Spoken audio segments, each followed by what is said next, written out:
Quando o pai do Vinícius chegou, assim, é uma das cenas que eu vou carregar para o resto da vida, né? Tamanho impacto que teve, né?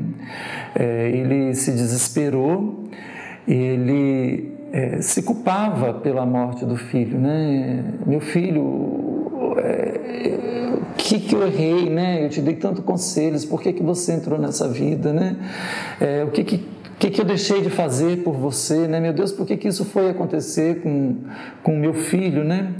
E o mais dramático de tudo é que ele pegava o filho, o sangue, ele tentou acertar o corpo do filho, né, que estava todo enviesado na calçada, e ele pegava o sangue do filho, passava na mão, passava no rosto, provava o gosto do sangue, né, sentia o cheiro do sangue, passava o sangue no corpo, chamando meu filho volta, né?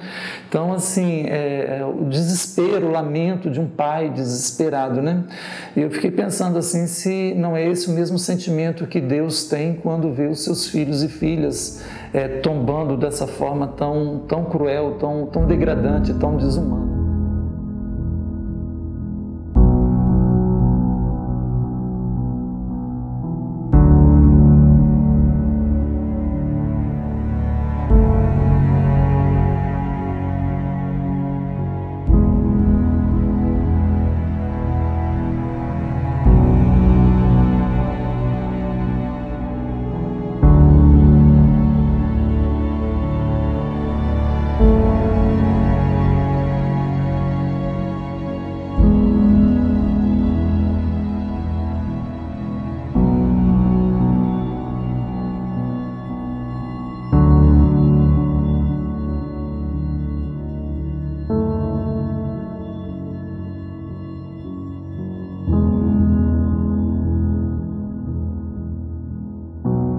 Um belo dia a gente acorda sem polícia. E aí todo mundo fica assustado. Eu sou uma figura de classe média. Então a gente recebe essa formação e recebe essa influência. O domingo foi de pânico. As pessoas tinham medo de sair na rua. Na segunda-feira a gente não abriu a ordem.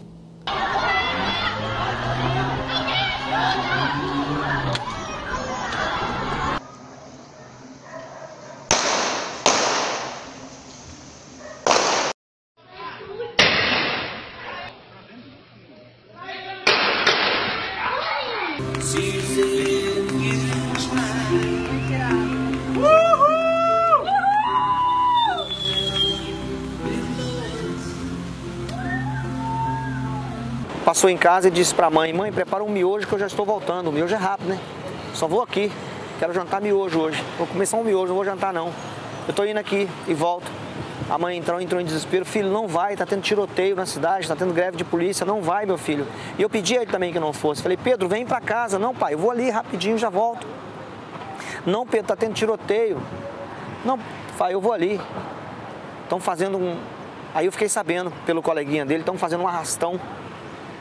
Tá fazendo arrastão aí. Então assim o Pedro foi. E a gente escutou os tiroteios, muito tiro e o coração preso, a mãe também com o coração preso. E quando deu ali por volta de 1h da manhã, a gente recebe no zap que ele tinha sido baleado. E ele levou 2 tiros no peito e 2 tiros na cabeça. Enfim, eu perdi o meu filho, a minha neta nasceu 4 dias depois. E até hoje eu estou aguardando uma resposta. Que não vem, que ninguém chama a gente para dizer nada. A única coisa que eu sei é que meu filho foi morto com 6 tiros. Um deles, que ele era muito grande, que quando ele começou a querer correr foi na perna, ele caiu e depois meu filho foi assassinado a queima-roupa. E até hoje eu quero saber por quê. Quando eu fui para a igreja, sei lá, eu senti algo estranho.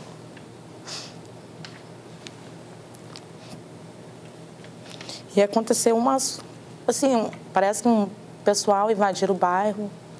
Aí começaram a dar tiro lá no bairro, meu filho já não estava mais em casa. Um amigo dele chamou ele para ir jogar videogame, foi a qual ele foi. Aí eu deitei com o celular assim em cima de mim. Aí orei, né, orei muito, pedi para Deus trazer ele de volta. Mas aí quando foi a faixa de 00:20, mais ou menos, a pessoa ligou. falando que meu filho já se encontrava morto no chão. Foi uma coisa assim que nesses anos todos, vou fazer 33 anos de polícia agora, dia 18, eu nunca tinha assistido isso. É uma situação bem difícil mesmo para a gente. O mês de fevereiro, na Grande Vitória, ele tem, em média, assim, 25 a 30 homicídios. É a média dele do mês de fevereiro. E nesse fevereiro, foram 135 homicídios.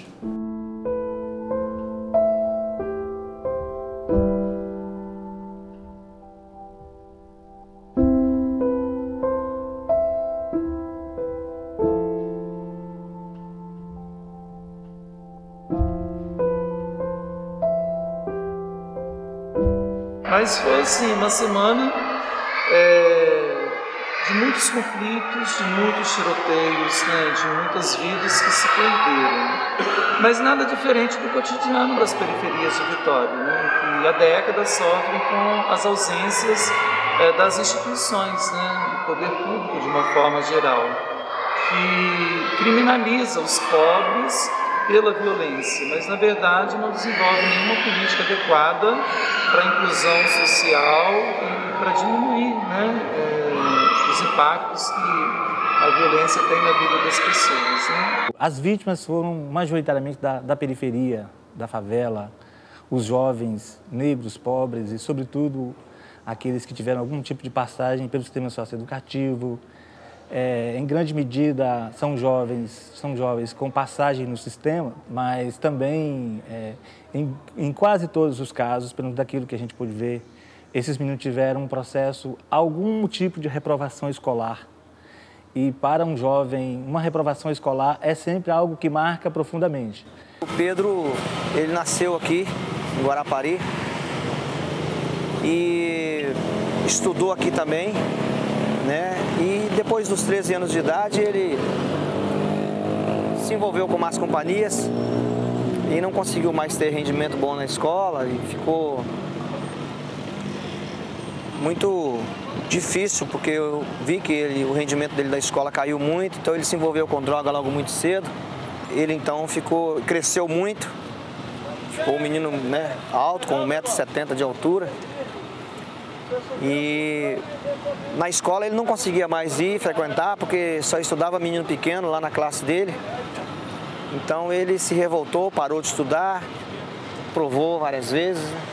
Ficou reprovando 2 anos consecutivos.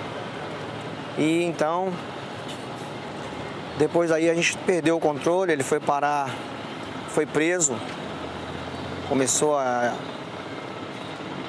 foi preso lá em Cariacica, né? É Iazes, né? Meu filho, ele começou a me dar trabalho com 10 anos de idade, que ele ia para a escola com 7 anos, que eu não levava, que eu trabalhava escala, né? Escala, dia sim, dia não. Aí eu não tinha tempo para levar ele. Aí ele ia sozinho. Aí ele começou alegando que um menino que já mexia com essas coisas, colocava a arma na cabeça dele e falava que ia dar os tiros no pé dele. E ali eu senti que ele já foi assim, crescendo com aquela raiva por dentro dele. Aí na fase de 10 anos, ele não quis mais saber de estudar. Eu entendo que seja por isso, que ele teve esse trauma. Que ele sempre chegava falando, ai mãe, tem um menino lá no colégio que quando eu vou sair, ele coloca a arma na minha cabeça e fala que vai dar uns tiros no meu pé, mandou contar até 3. E aí eu tomei conhecimento desse menino, era um menino perigoso, né? Ele já até faleceu também. Ele era um menino perigoso e que matava mesmo. Só que aí, como ele já estava com a idade avançada, aí a coordenadora me chamou na escola que era para mim tirar ele de lá, botar em outra escola que fosse avançada mais para ele. E fazia o EJA, né? Que ia fazer os 3 períodos junto. Aí, só que eu coloquei ele em outra escola. Só que lá teve um colega que sempre ia de bicicleta, que teve um probleminha num bairro de lá. Aí eu peguei e fiquei com medo de deixar ele indo, porque sempre era amigo de alguém fazer alguma coisa com ele, entendeu? Aí acabei tirando ele dessa da escola para matricular em outra. Aí quando eu consegui a vaga em outra, aí quando eu cheguei no outro dia, falou que a vaga foi preenchida. Aí ficou assim, o período sem estudar por causa disso aí.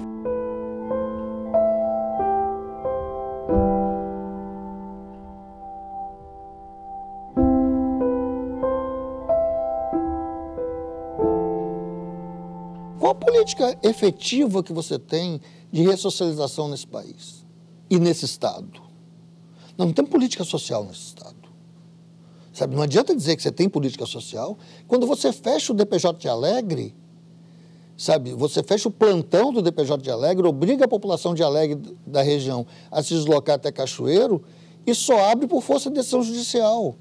Sabe, você não tem política social quando, na questão do preso adulto, porque não vamos falar de medida, nós temos que falar de preso, porque os adolescentes são presos, né? Os adolescentes são presos. Nós criamos o quê? O governo fechou a APAC. Sabe que era o melhor projeto de ressocialização que tem? Fechou e acabou. Ah, mas tem problema de gestão. E por que não criou novo?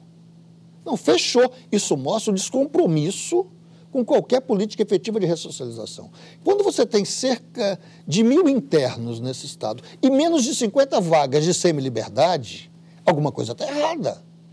Você joga a coisa fechada, a internação, a medida mais dura, como a medida mais eficaz. Porque, na verdade, você não quer recuperar, você quer punir. Né? Porque como essas pessoas não têm força de pressão, qual é o grupo organizado que ela participa? Sabe, quem são as vozes dessas pessoas? São invisíveis. E para os invisíveis, nós não temos política pública, nós temos que falar em quê? Em lei de responsabilidade fiscal. Nós temos que fazer o discurso que os grandes meios de comunicação querem fazer. Então eu acho que é sempre bom olhar para o Espírito Santo, porque o Espírito Santo é um laboratório para que a gente possa entender esse processo que o Brasil e outros países, mas particularmente vamos falar de onde pisamos, não é? Vive, que é o encarceramento em massa. Um encarceramento que se inclui dentro de uma estratégia óbvia, né? De um projeto político que está em curso. A população carcerária brasileira supera 700 mil. Se a gente colocar aqueles que cumprem prisão domiciliar, nós chegamos a mais de 1 milhão. Naturalmente, é inútil dizer que quem cumpre prisão domiciliar não é pobre. Basta vermos da corrupção, onde é que eles estão cumprindo a prisão domiciliar. Oscila entre a quarta e a terceira população carcerária do mundo. Cresce também a população de adolescentes privados de liberdade, chegamos quase a 25 mil atualmente em todo o Brasil. Então, essa primeira marca é o encarceramento de massa em relação à juventude, porque nas minhas andanças de anos no sistema penitenciário e socioeducativo, não posso dizer numericamente, estatística, etc., porém, empiricamente, a maioria é constituída de jovens, negros, pobres, de periferia. Então, tem gente. Portanto, a primeira coisa que, infelizmente, é oferecida à nossa garotada da periferia é o encarceramento de massa. O chocante nesse período de 2003 que nós encontramos era que apenas 40% daqueles adolescentes que já estavam, né, com a medida socioeducativa, tinham recebido uma medida protetiva. Ou seja, o Estado demora em intervir e quando vai intervir, ele faz a sua intervenção de forma punitiva, segregativa, como o Humberto falou. Então, assim, na verdade, não é um problema detectado para o bom desenvolvimento da criança, mas era para a sociedade. Quando começa a incomodar, que eu segrego, que eu vou privar de liberdade, né? E, ao mesmo tempo que a gente tinha esse dado, assim, que pouquíssimos adolescentes tinham tido, né, na sua infância, na sua trajetória de vida, uma medida protetiva, né, já de uma intervenção de auxílio, né, né, como um fator de proteção social, né? Ao mesmo tempo, aqueles que estavam naquele momento já tinham, numa quantidade bem maior, já tido outra medida socioeducativa. O que significa isso? Além do Estado não entrar efetivamente aonde ele deveria entrar, quando ele entra de forma ineficaz e já na punição. O Espírito Santo é exemplo para que a gente possa entender esse processo de encarceramento. Por quê? Porque se a gente olha em 2003, por exemplo, eu sempre me baseio ali, porque foi quando eu entrei pela primeira vez num sistema prisional, no sistema socioeducativo, no caso do sistema prisional, nós tínhamos mais ou menos 2.500 presos no Espírito Santo. No sistema socioeducativo, a gente tinha menos que 50 adolescentes. Nós tínhamos apenas a unidade de Cariacica no sistema socioeducativo. Hoje nós temos o CSE, nós temos a situação dos jovens lá em Xuri, nós temos Cachoeiro, nós temos Linhares, um complexo enorme que foi construído a partir de uma política determinada, que era a política de enfrentar a situação da violência e da criminalidade simplesmente criando vagas. Porque eu preciso encarcerar, eu preciso responder a esse aumento da violência simplesmente com a consequência penal dela. É preciso dizer isso. Isso aconteceu por muito tempo, e eu me refiro particularmente à primeira década, de 2000 a 2011, por aí, de uma forma absolutamente irresponsável.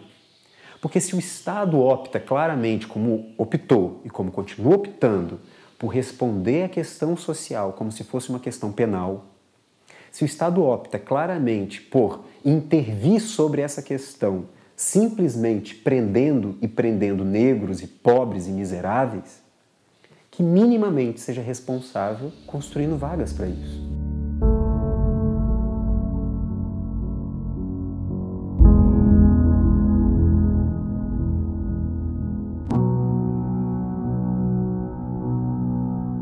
Então, mas isso que é interessante, é comparar os índices de aumento da população carcerária e os índices da criminalidade no Brasil, seja de mortalidade violenta, seja de outros delitos.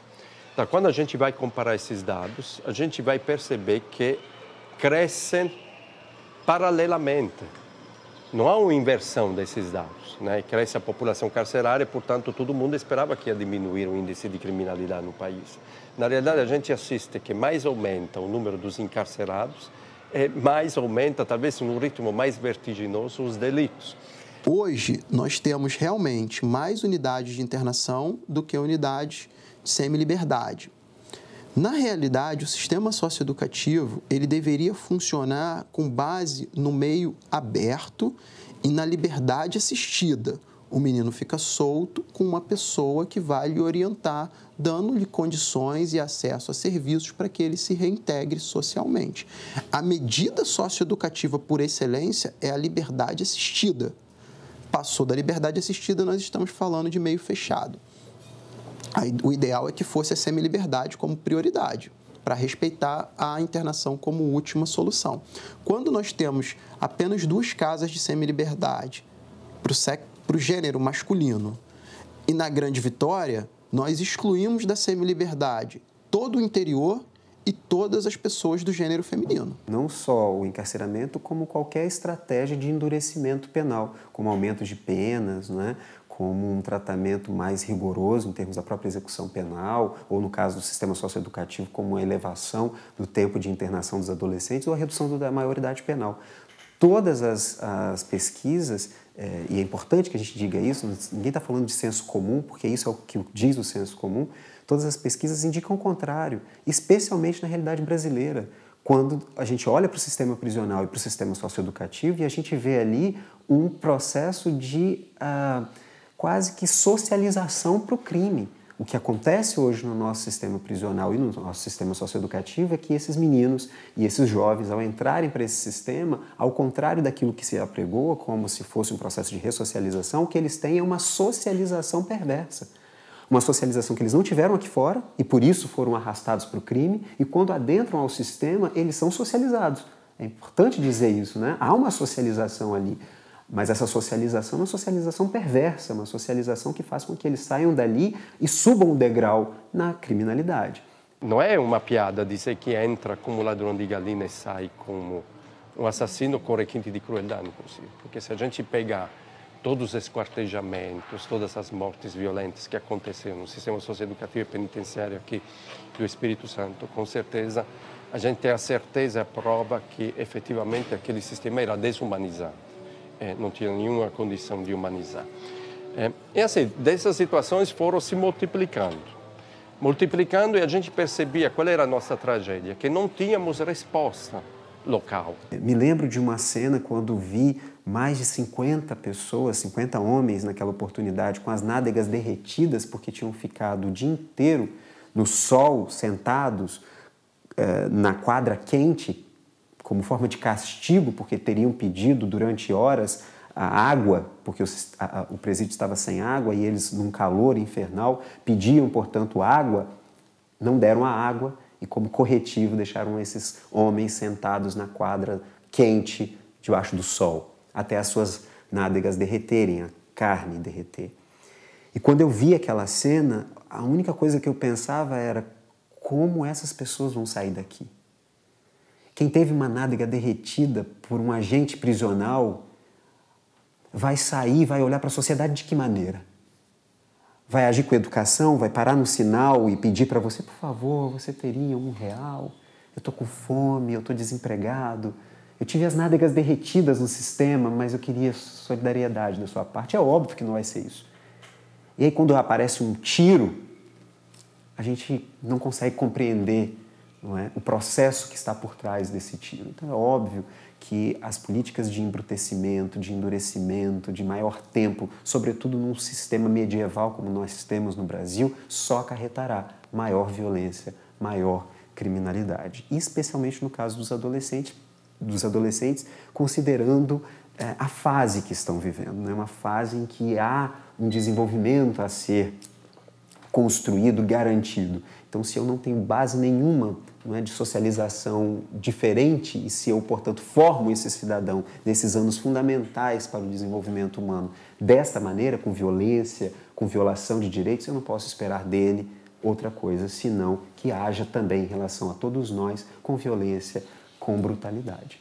A falta de perspectiva das políticas públicas, um menino que a gente encontrou a mãe, ele dizendo para a gente que não queria apresentar o diploma dele, porque ele sabia que o ensino era frágil, né? Mas ele falava assim que a escola lá de dentro era fachada. Por quê? Ele falava assim que era fachada. Ele, mãe, eu vou ficar iludindo, senão que isso tudo é fachada. Os diplomas que ele pegou. Ele nem gostava que eu ia lá no dia que eles iam entregar o diploma dele. Ele falava, mãe, fica gastando seu tempo aqui não, que era fachada esse negócio. Eu não vou conseguir nada lá fora com esse negócio aqui não. Esse bombardeio cotidiano que atinge sobretudo as camadas mais pobres, fazendo com que as pessoas acreditem que a violência ocorre porque as pessoas são pobres e moram nos bairros periféricos, a ausência de uma fala voltada para levantar a autoestima e provocar um sentimento de protagonismo dessas pessoas, desde a infância, passando pela família, pela relação familiar, até o ambiente que vive, essa separação, essa diferença entre o que se aprende na escola pública, o que se aprende na escola privada, essa coisa de o bairro onde o Estado está presente com a escola, com o lazer, com tudo, mas no outro, a única presença do Estado é a polícia. Então, isso tudo gera esses elementos que, a meu juízo, vai formatando um sentimento, vai afirmando uma opinião, alguns chamam do chamado complexo de vira-lata, vai afirmando uma opinião que, para estas pessoas, a realidade vai ser permanentemente essa e não é permitido mudar. Essa história de dizer que o menino entra no tráfico por questão econômica também é outro mito. Não é essa aqui a primeira necessidade a que o tráfico responde para o adolescente. Tira o adolescente, entre aspas, da invisibilidade, ajudando a vestir uma camisa de identidade e de autoestima às avessas. Lembra aqui, quando eu estava aqui, impressionante, no cruzamento da BR-101 com uma estrada que vem rumo aqui a Vale do Rio Doce, etc. Tinha criança pedindo esmola. Uma vez eu perguntei, onde é que você mora? E o menino me respondeu, moro num buraco, num beco sem saída. Eu achava que estava brincando, na verdade ele morava num buracão, então embaixo do nível da BR, todos os bairros do outro lado, você tem que descer no buraco. E morava realmente num beco sem saída. Quer dizer, esta era a perspectiva da vida dele. Então, esse é terreno fértil para que a criminalidade possa chegar e possa pescar. Desses anos todos, né, estou aqui desde 99, aqui no estado, nesses anos todos, os crimes são sempre nos mesmos bairros, nos 10 bairros de cada município. A gente faz um acompanhamento aqui, diário, Nós temos uma estatística desenvolvida por nós desde 2002, de que os 10 bairros mais violentos são os mesmos bairros desde 2002. Não mudou. Infelizmente, eu entrei na polícia em 86 e sempre vi isso. São os bairros mais pobres que são aqueles crimes mais violentos. Né? Em contrapartida, né, os bairros mais de poder aquisitivo maior são os bairros do crime de patrimonial.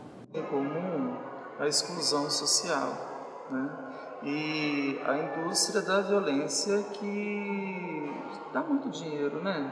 As armas não são trazidas para as periferias pelos anjos, né? Existe um grau de corrupção muito grande no aparelho estatal. Então, a polícia ela tem controle das armas, né? Por que as armas vão parar na mão desses meninos? Porque são meninos, né?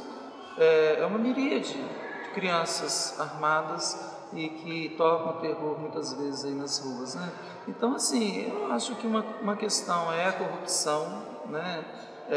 Alguém ganha muito dinheiro com esta violência, né? De uma certa maneira, a violência nas periferias aqui do estado, elas estão associadas ao tráfico, mas não como causa imediata, mas como consequência, né? Porque na ausência de um trabalho formal, os meninos vão mesmo para o tráfico, né? Agora, o triste é que o grosso desse dinheiro não fica aqui, né? Porque, assim, na Mata da Praia também tem tráfico, mas não tem homicídios. Praia do Canto também tem tráfico, mas não tem homicídios, né? Ilha do Boi também tem tráfico, mas não tem homicídios, né?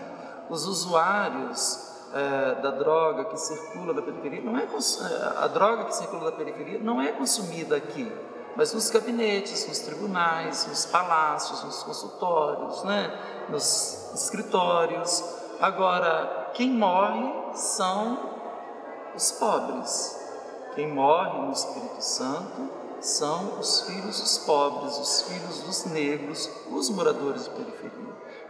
A erva, vamos chamar de erva, talvez a imagem seja um pouco forte e até mal colocada, mas a erva só cresce onde não tem plantação. Se você tem Estado, você não tem espaço, mas você não tem Estado. Você tem saúde? Você não tem saúde. Você tem educação de qualidade? Você não tem educação de qualidade.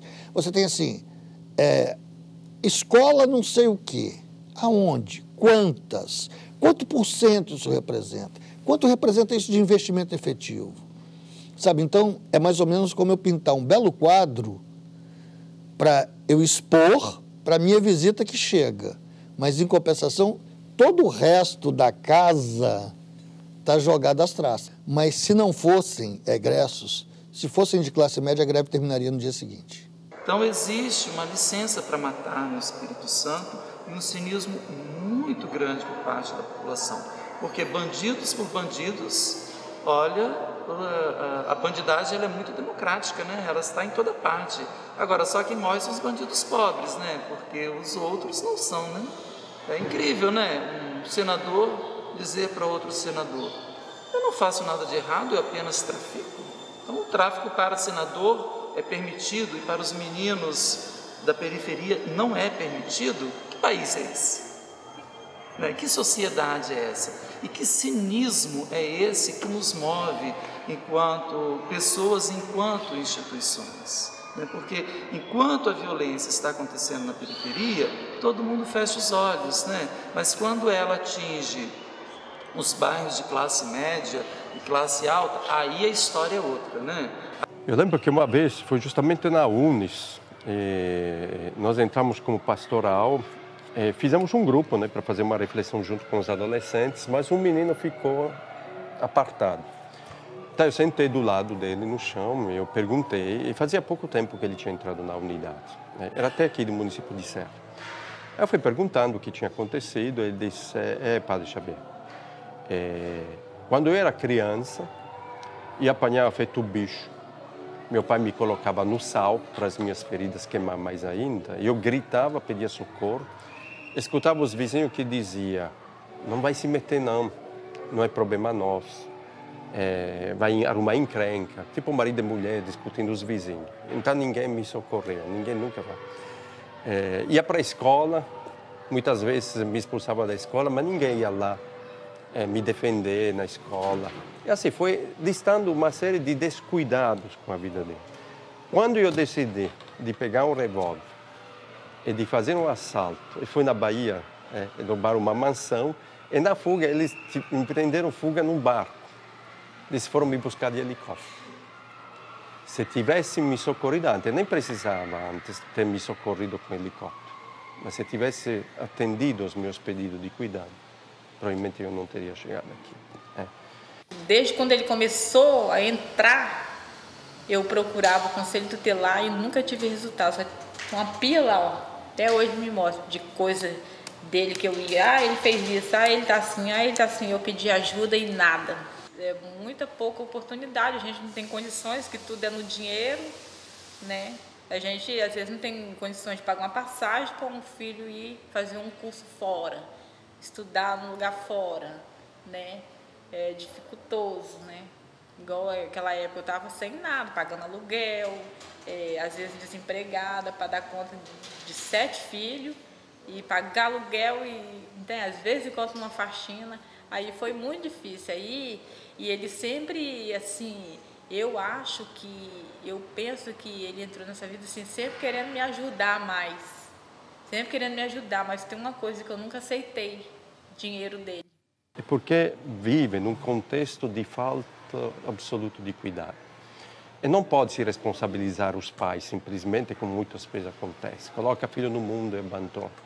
Porque muitas vezes são filhos de pais também descuidados, abandonados, com direitos totalmente negados, né? Ou parcialmente garantidos. Eu não acredito no direito parcial.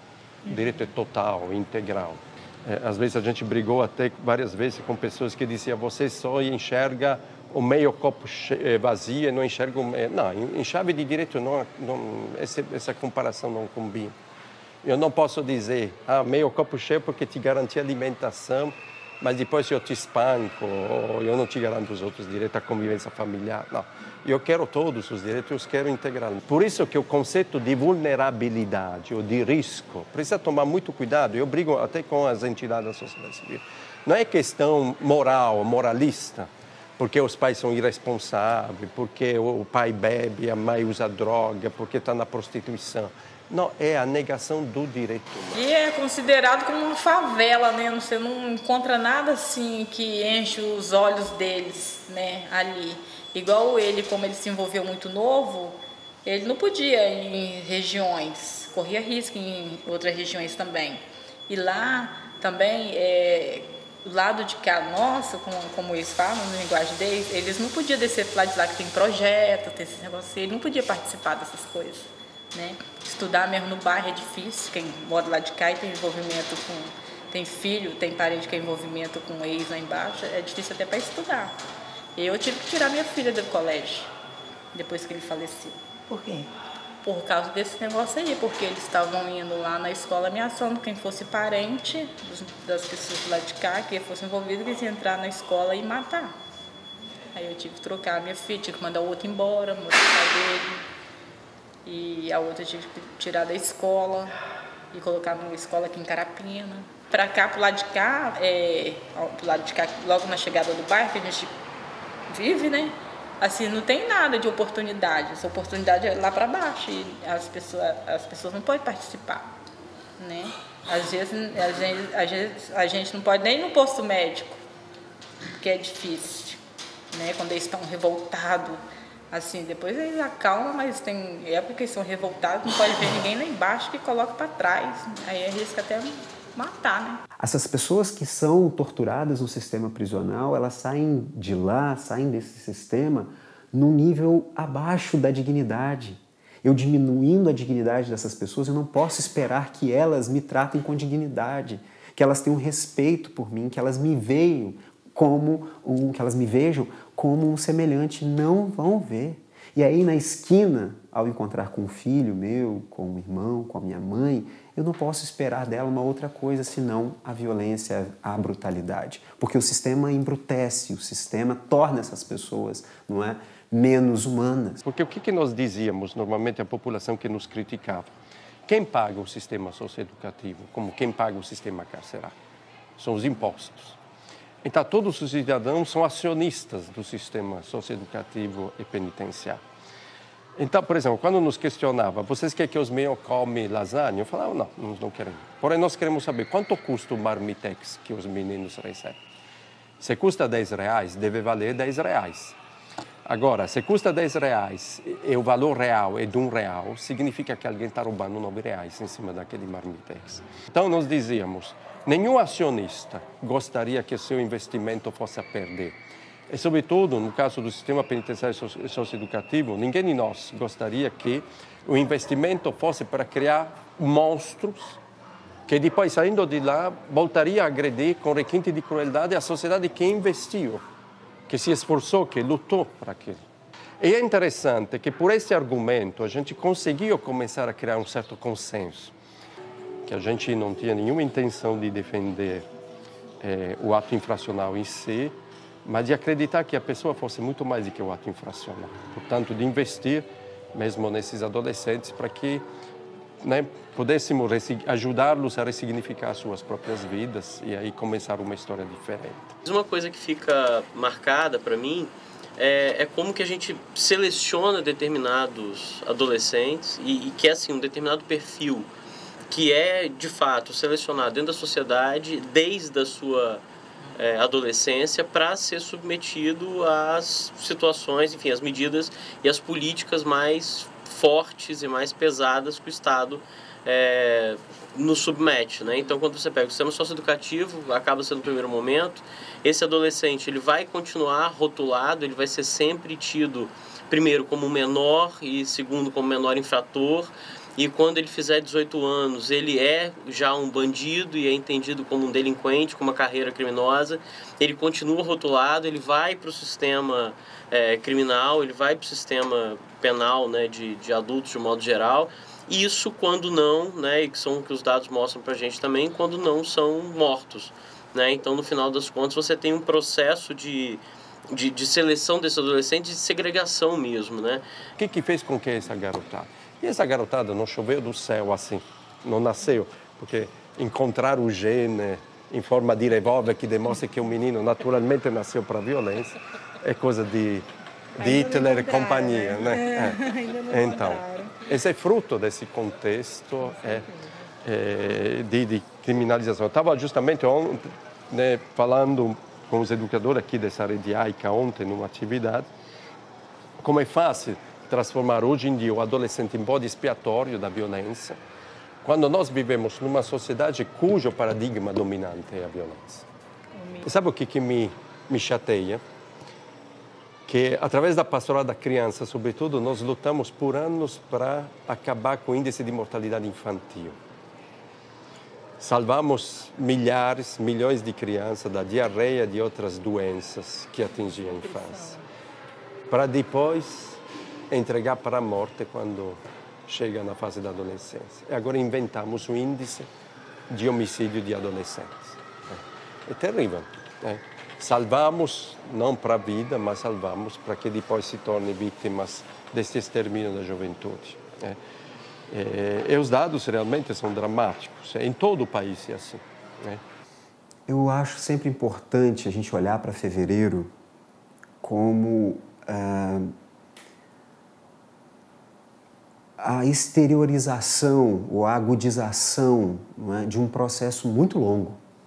Nós não podemos pensar fevereiro na história do Espírito Santo e tentar entender fevereiro descolado de um processo histórico do qual esse Estado é parte. Então, assim, olhar para fevereiro significa como nós chegamos a fevereiro e como nós saímos de fevereiro, ou como nós ainda estamos em fevereiro. As mortes, portanto, que foram registradas em fevereiro, elas simplesmente tornam o processo em termos de tempo, porque foi um período muito curto em que essas mortes aconteceram, né? Então elas, de alguma forma, fazem com que isso se torne mais grave, se assim eu posso me explicar, porque elas ocorrem num período mais curto de tempo. Mas essas mortes estão acontecendo há muito tempo, só que elas estão diluídas, não é? Num período histórico maior. Quando acontece em fevereiro e pela ausência das forças de segurança, então eu tenho em uma semana, em 10 dias, em um mês, essas mortes todas acontecendo dentro desse período pequeno de tempo. E talvez por isso a dramaticidade maior. Mas a gente precisa entender que essas mortes, os seus sujeitos estão sendo vítimas há muitos anos desse processo. As vítimas de fevereiro são as mesmas vítimas de hoje. São as mesmas vítimas de 2010. São essas vítimas invisíveis para as sociedades. São vidas que não parecem fazer diferença para grande parte da população, não é? E também grande parte dos nossos atores políticos. Por isso, talvez tenhamos chegado também a fevereiro. Então, é importante, talvez, entendermos por que chegamos em fevereiro e por que talvez ainda não saímos dele. Acredito que fosse em 2002, quando, durante uma visita, um adolescente que era aqui de Cidade Continental, chamado Ricardo, me disse que provavelmente no dia seguinte seria liberado pela juíza, receberia o alvará. E ele estava muito feliz e me disse que teria gostado de vir para cá, para esse projeto Cidadão, onde nós estamos aqui, para poder participar de um curso de padaria. E eu brinquei com ele, eu disse, você prometeu tantas vezes, mas todas as vezes que você tem condições de ir para a padaria, nunca você foi. E ele me deu uma camisa de futebol, de um time aqui local. E me disse, não, essa aqui vai ser uma espécie de palavra que eu estou te dando. Eu vou lá buscar, vou lá no projeto, vou me inserir na padaria, vou pegar a minha camisa de volta. No dia seguinte, então nós ficamos, com aquela ânsia de esperar, às 6 horas da manhã nós recebemos a notícia que Ricardo, durante a noite, havia sido assassinado. E foi assassinado pelos colegas com requinte de crueldade. Então, foi velado na casa da mãe dele, a dona Esmeralda, aqui em Cidade Continental. E aquilo, naturalmente, nos chocou muito. Depois... 17 anos, acho, ou 16 ou 17 anos. Depois de uma semana, a dona Esmeralda, mãe dele, me liga de manhã cedo e me diz, Padre Xavier, me ligaram da unidade dizendo que estão guardando pedaços do olho do meu filho na geladeira da unidade. Eu disse, dona Esmeralda, acho que estão brincando com a senhora.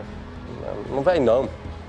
Eu me arrependo até agora, se tem uma coisa que eu me arrependo na minha vida é de não tê-la acompanhado naquela viagem penosa que ela teve que fazer até Cariacica. Mas ela, sabe, com aquele coração de mãe, desesperada, ela foi. E na época, a diretora da unidade entregou para ela uma sacolinha onde tinha restos do olho. Disse que varrendo o pátio tinha encontrado esses restos do menino. Então, para todos nós, a história do Ricardo se tornou uma espécie de símbolo. Até para a gente se motivar na batalha. Como se Ricardo tivesse deixado os olhos para trás para que nós não fechássemos os olhos diante daquela realidade.